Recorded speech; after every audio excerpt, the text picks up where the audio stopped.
Alors hier à Wall Street, c'était mode pas de panique, hein, pas de crash, mais juste un grand ménage façon été indien, vous savez, on dit un ménage de printemps.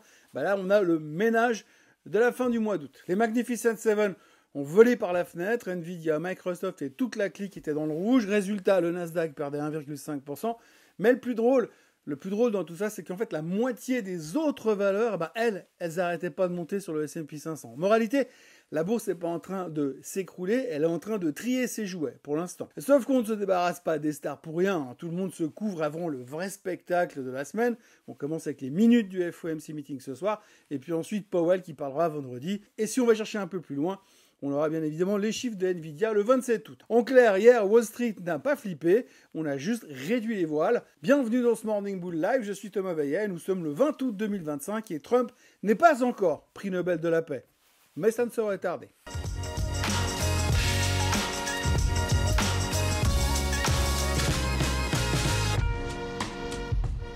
Alors avant toute chose, ce que vous allez entendre et voir dans cette vidéo n'est pas un conseil financier, c'est mon avis, mon analyse et parfois mon humeur du jour. Par contre, si vous voulez comprendre la bourse, là, vous êtes au bon endroit. Alors la séance d'hier, c'était pas vraiment une panique générale, non, bien sûr, mais plutôt une espèce de scène de ménage version boursière. Imaginez un gamin qui balance ses jouets préférés par la fenêtre, juste parce qu'ils s'en est lassé. Et ben voilà, les joueurs en question, c'était les Magnificent Seven, Nvidia en tête de gondole, expédié au tapis avec une perte de 3,5%, sa pire claque depuis 4 mois, et le Nasdaq, lui, perdait donc 1,5%.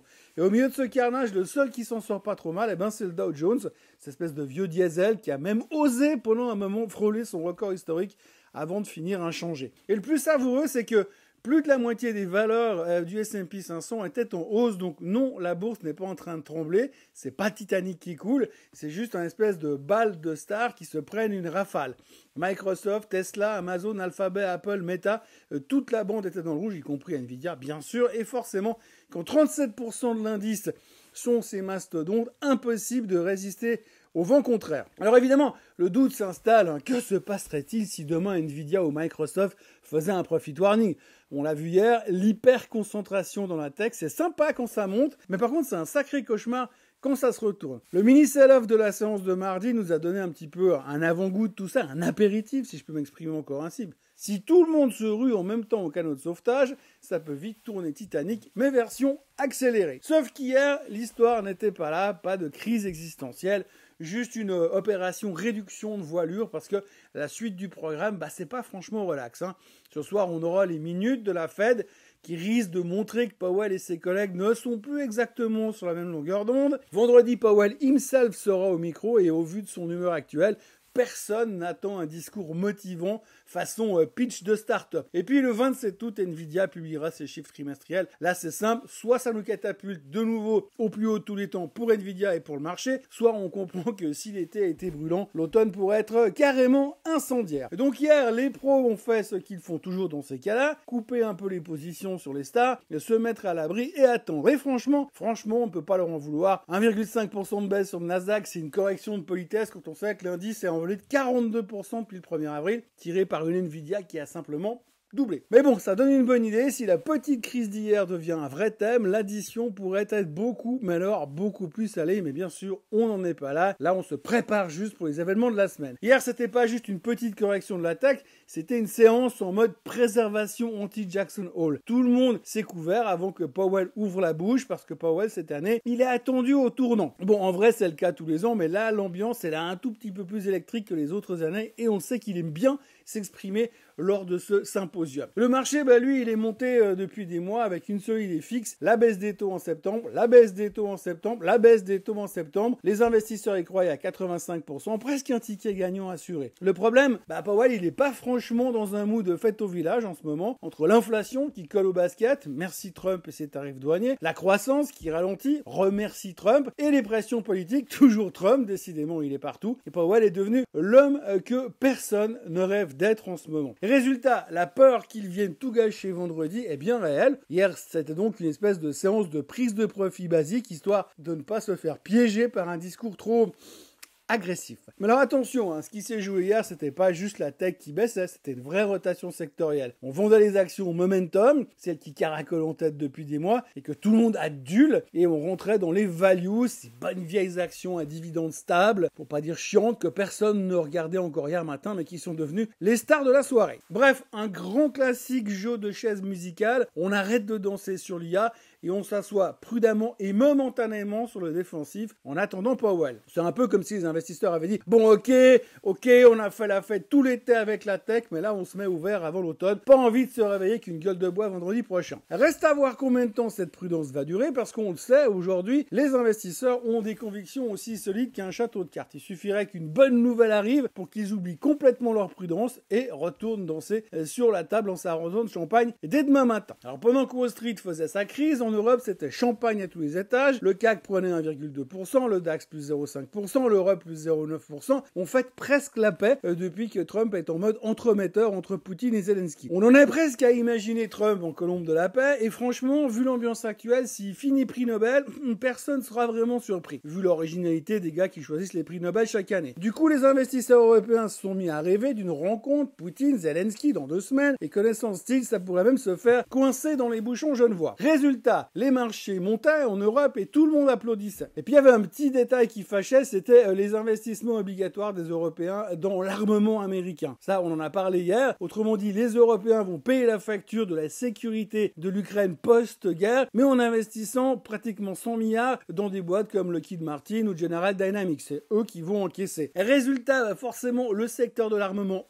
européen, il a pas trop aimé la nouvelle. Leonardo perd à 10%, Rheinmetall 5%, Dassault 3%, Thales 4%. Déjà que la paix, c'est pas très bon pour leur business, mais alors la paix financée avec des armes US, c'est pire. Mais bon, faut pas trop qu'ils s'inquiètent non plus, parce que vu l'état du monde, on va certainement leur trouver une nouvelle guerre d'ici la fin de l'année ailleurs. Pendant ce temps-là, le reste du marché montait tranquillement, le CAC sortait par le haut de son range, le DAX flirtait avec les plus hauts historiques, et le SMI cassait les 12 200, la moyenne mobile, les résistances. Bref, porté par ses poids lourds à la hausse, le SMI s'envolait, ce qui est assez normal quand on cherche le défensif pour traverser Jackson Hole sans trop de secousses. Quoi de mieux que la Suisse, même si c'est livré avec 39% de taxes supplémentaires. Ce matin, l'Asie décide de copier-coller l'humeur Mossad de Wall Street. Ça baisse, et comme d'habitude, c'est la tech qui trinque. Le Japon et la Corée du Sud se sont pris la plus grosse baffe, avec un Nikkei à moins 1,7% et un Kospi à moins 1,8%. La faute aux stars américaines, bien sûr, qui ont donné la tendance jusque sur les tatamis de Tokyo. Pendant ce temps-là, en Chine, c'est l'immobilisme total. La banque centrale garde ses taux inchangés, histoire de donner l'illusion que tout est sous contrôle. Résultat, Shanghai monte un peu, tandis que Hong Kong boude à cause de l'attaque, évidemment. Et sur le front des matières premières, le pétrole a décroché mardi. Logique, puisque si Trump réussit à caser une rencontre Poutine-Zelensky, ça veut dire moins de risques de nouvelles sanctions contre le brut russe. Traduction pour le marché, plus d'offres potentielles, donc les prix qui se calment. Le WTI ce matin redescend à 61,89. Et comme l'a dit très justement un analyste hier, la paix en Ukraine sauverait des vies, très bien, mais elle flinguerait un peu la spéculation sur les commodities. Et c'est vrai.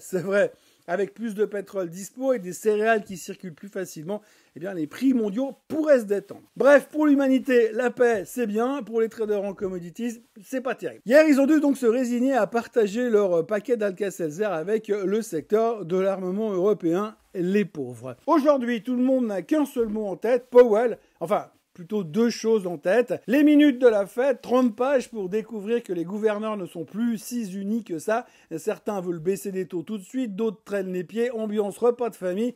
On sourit pour la photo, mais dès que l'appareil est rangé, tout le monde se fout sur la gueule. En 2, il y a les retailers, bien sûr. L'économie américaine repose moins sur la fête que sur les cartes bancaires des ménages. Donc aujourd'hui, on a Lowe's, Target, TJX, demain Walmart. Et avec les tarifs de Trump qui rongent le pouvoir d'achat, ces résultats seront quand même scrutés à la loupe. On l'a vu hier avec Home Depot qui a sorti des résultats moyens, mais des objectifs confirmés pour l'année, ce qui rassurait un peu. Le titre prenait 3% sur la séance. Comme quoi, des fois, un seul détail suffit pour attirer les acheteurs. Le S&P 500 a gagné 30% depuis le mois d'avril, 17 records d'affilée, dopé par un Q2, un deuxième trimestre euphorique, plus 12,7% sur les bénéfices et la nouvelle poudre blanche des marchés, l'intelligence artificielle. Résultat, un Nasdaq qui carbure comme s'il reposait sur Nvidia et Microsoft, qui à eux deux représentent quand même 40% de la perf de l'année. Mais derrière la fête, il y a quand même deux menaces. Tout d'abord, la stagflation, si les tarifs et si le PPI continue à casser la dynamique. Et puis l'IA elle-même, si l'enthousiasme ou les investissements commencent à se calmer. En clair, la moitié des gains du S&P 500 reposent sur une poignée de méga caps. Je ne vous fais pas un dessin sur la situation dans laquelle nous sommes, mais il y a de quoi être un poil tendu si ça venait à tourner vinaigre. Alors oui, selon Morgan Stanley, l'IA pourrait produire 920 milliards de bénéfices annuels supplémentaires grâce à l'IA, soit 16 000 milliards de capitalisation boursière en plus, même si les formules mathématiques sont discutables. Ce qui, du coup, justifierait parfaitement